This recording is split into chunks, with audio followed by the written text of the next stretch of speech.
All right, my friends, a lot of times we think about warming up for skateboarding. We approach it once we get to the skate park, but you might be wanting to think about how that same concept is applied at the location or whatever you're doing before you actually get to the park.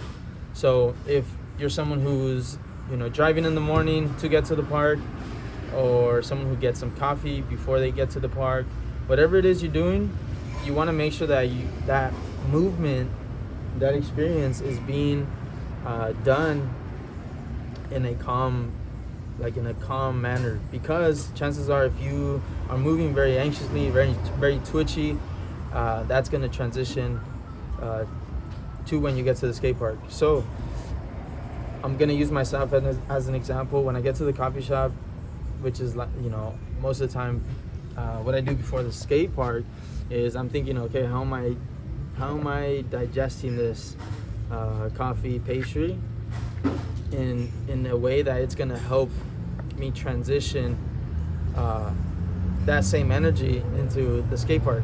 So this sounds a little like, how do I say it? It sounds a little far-fetched, but I found that if I drink my coffee fast, eat my pastry quick because I'm so excited and I want to get to the skate park, I'm likely gonna get there and start moving fast too and not be warming up correctly.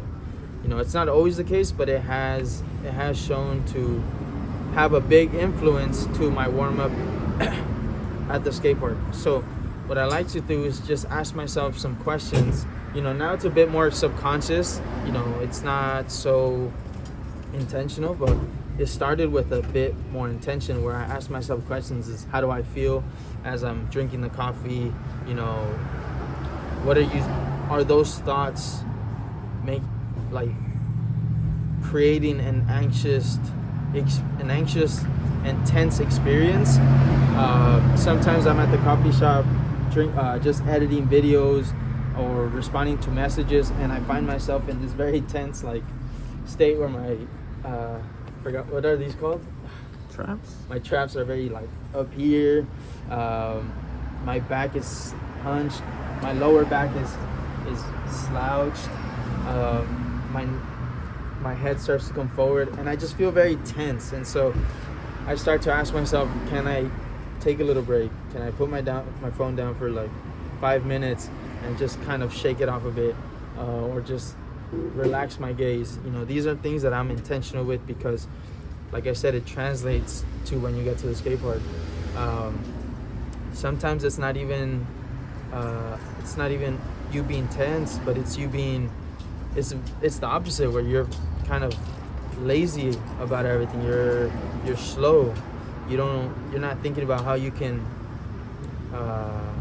wake up so that you're a bit more dialed in once you get to the skate park. So if I get to the coffee shop, for example, and I feel very tired, I might want to think about how I can start conversation with someone who's there, a friend, talk to the barista a bit more.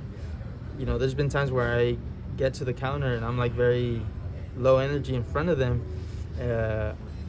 I realize that I get my coffee, and as I'm getting my coffee, then I try to lift myself up and express myself in a way where it's going to wake me up a bit, encourage conversation. So that way when I get to the skate park, I might not be needing to talk to anyone, but my energy is up here. I've used my voice, my posture slightly changed because I'm talking to someone.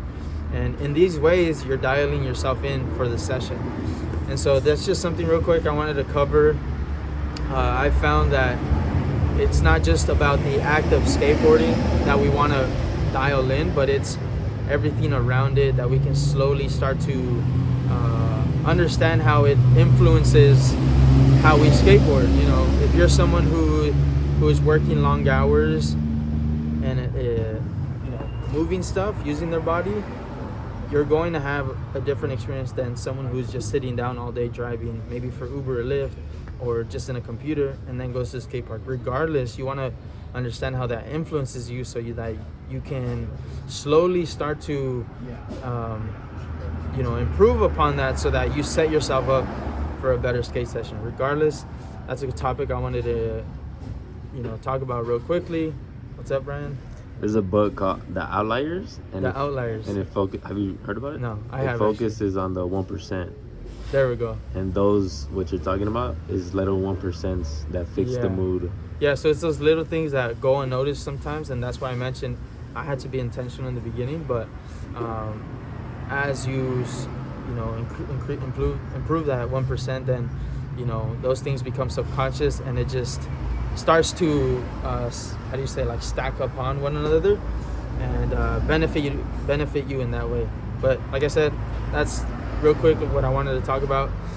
Comment what this made you think about, or how I can elaborate in this video, this concept, and maybe we'll mention it in a future video. Regardless, if you're interested in lessons or coaching, you can hit me up at profe.carlos on Instagram, and I'll see you in the next video.